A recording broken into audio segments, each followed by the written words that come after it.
Hello everyone, my name is Jacob Rudder, and today's video is going to be about the Mining Reclamation Act of 1977. So, mining in this area before was, not the best for the people here. It was kind of rough. There was a lot of deaths, there was a lot of destruction of property.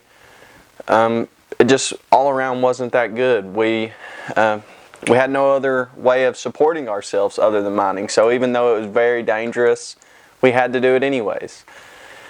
Just a little background of how mining was. They used to have to carry birds into mines in case of gas leaks. That was the only way that they would be able to, know if there was a gas leak. If the birds stopped chirping, then they knew they had to get out. In today's video, you're going to see multiple shots of also mines, mining processing. You're going to see two interviews of two individuals who have been in the mining industry for multiple years, pretty much their entire lives. They're going to talk about how mining from the beginning, it was kind of rough. There was a lot of deaths, a lot of accidents. Mining companies would come in before 1977, destroy the land, and then they would just leave. They wouldn't do anything with the land after that. But as you'll see in the video, we had to, after the Mining Reclamation Act of 1977, they had to come in and fix things. They couldn't just leave them the way they were before. The first person you'll be hearing from today is Harold Harris. He has worked in the mining industry since the 90s. He actually owns his own company, Harris Brothers Enterprise, my bad. And what he basically did in the 90s was he was the person who came in before the mines came in. He would come in, strip the entire surface. He would come in, cut all the trees down, and with that, he could easily have, before they would have just burned the wood and stuff, but what he did was he had to take the wood and then he would make timbers for the deep mines. Now he's seen it from when he come in and he took all the trees out for the mining industry to come in and blow up the mountains basically. And then now he works on coming in and reconstructing the land. He now is a contractor who pretty much is doing the reclamation. He's one of the people who gets to see it firsthand, what the mines look like before and after. When did you start working around mines?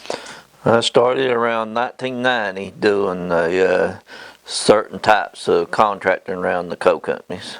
What did they have you doing? I was making mining timbers for the deep mines at that time. So does that mean just going up, cutting the trees down, and then? Yes, we cut trees down. We would split them into whatever length of timbers it needed for that coal seam. Coal seams run anywhere from, we made them from 4 foot all the way up to 12 foot. How has mining changed since you started until today? Well, when I started, there was a lot of deep mining going on. And not so much surface mining. But then later on in the 90s, they kind of switched to the surface mining, doing mountaintop removal, contour mining, high wall mining. Has strip mining kind of fell off in this area? All mining in this area has fell off. Well, it's basically here in eastern Kentucky, it's basically non-existent compared to what it was back in the 90s. What caused most coal companies to pull out of here? The reason most coal companies pulled out of eastern Kentucky is the seams are smaller, it's harder to mine, more expensive, less profitable, and the federal government put in some places and some regulations from 2008 on. Actually, all the way back to the late 90s, for surface mining, you couldn't hardly get a hollow fill permit, and that's where they put the overburden as they are removing the coal. Go in and do anything with that? Well, the coal companies since 1977 was required to do the reclaiming themselves, and they have to put up a bond, and if they don't do the reclaiming, they forfeit the bond, and they cannot get any more bonding or any more permits.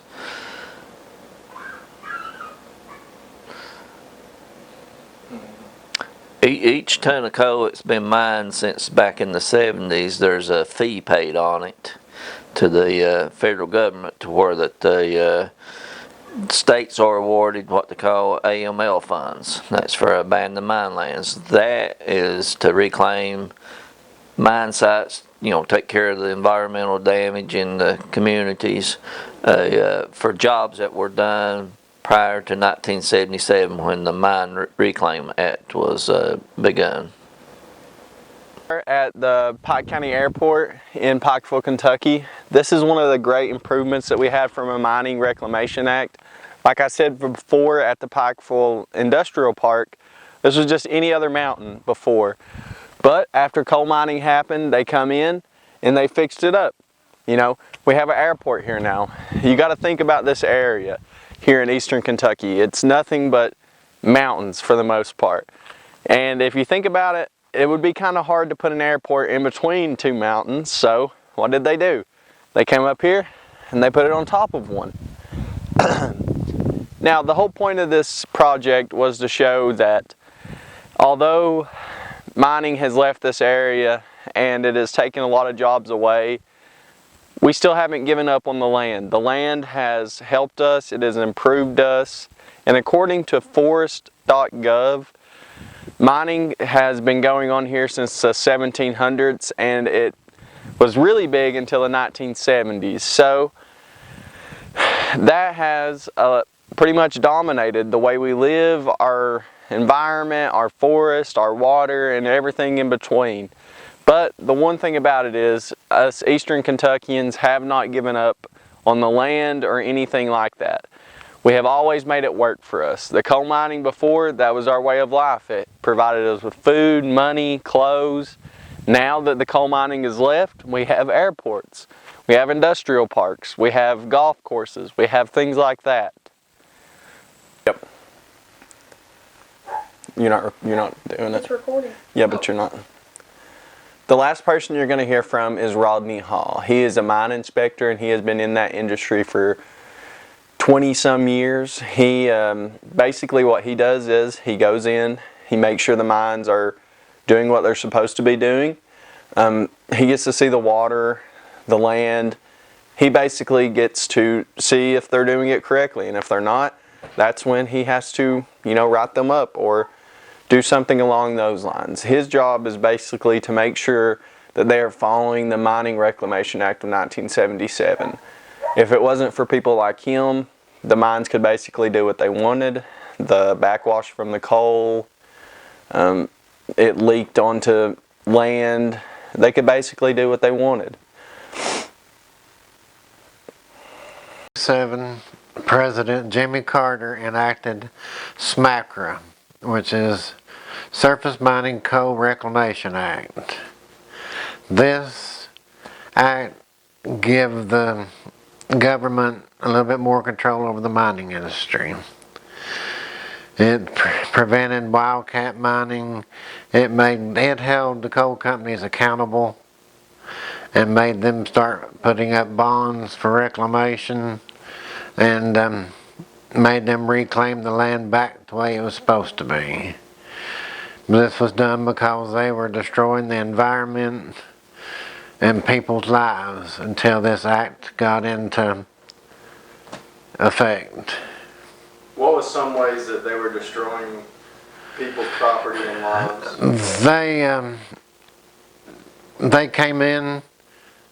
If John Doe owned the coal, even though he didn't own the property, they'd come in and strip it anyway. And they'd come in, mine it, push all the rocks and trees over the hill onto these people's houses. And there was no law to stop them from doing that. And they just had they could go. Now it's 100 feet or more, they could go right beside a tombstone of mine. before this law come into effect. They had ponds, but they were pretty much useless. Now, after the law, they've got ponds where all the mine drainage drains through and out the ponds. What does reclamation mean? It basically means, for us, it just means they put it back where they mine. They got on a plan. They have a plan, and this plan shows how it's supposed to be put back, and that's the reclamation. They just have to put it back. Whatever they've tore up, they have to put it back the way it was. The reclamation. Who pays for it? The company pays for it, and we've got, since that law's in effect, the company has to put up a bond. That way there, if the company walks off, the state holds their bond money, and the state can come in and take that bond money. Alright, so here we are at the Pikeville Industrial Park in Pikeville, Kentucky. This used to be just like any other ordinary mountain before they came in and strip mined it. And then once they strip mined it, you know, after the Reclamation Act, they had to put something up here. And as you can see, we have the Appalachian Platinum Tank Group. This is just one of the many businesses that have been put on these Reclamation Acts. And then, according to the Atlantic, here in eastern Kentucky, after the Mining Reclamation Act of 1977, many coal organizations decided to leave the area, and for that reason, those jobs left, and without those jobs, the population declined, and the people that were left were mostly left in poverty. According to the Atlantic, the most mining companies, the most areas with mining companies in it, also have the largest amount of unemployment, from 10 to 14%.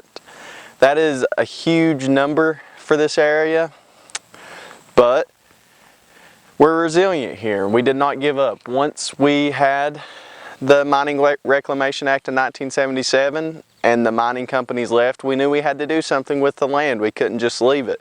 So instead of just leaving it, we decided to put things on it. And as you can see, we have the Appalachian Tank Group, and the last thing I'm going to talk about is the Kentucky Division of Abandoned Mine Land. I introduced this earlier when speaking about Harold a little bit. Basically what they do is they take on projects that improve the environment and public safety, such as slides, creating culverts, and retaining walls. So why this matters is, let's say land was mined before and it was reclaimed, okay? So the mining company leaves and everything's good, let's say. But you got to remember, we took off the top of a mountain, or we dug a hole into a mountain, and there are now rocks and ores that are exposed that wouldn't be exposed before. So you got to think of the runoff that comes from those ores. You know, that's not good. That wouldn't naturally be there. So what the Division of Mining Abandoned Mine Land does is they come in and they fix that. They make sure that things are good. This is a really big problem in this area with landslides coming off mountains, because that wouldn't normally happen. And water getting polluted. We have to have water to survive, and if our water is polluted, we can't use it.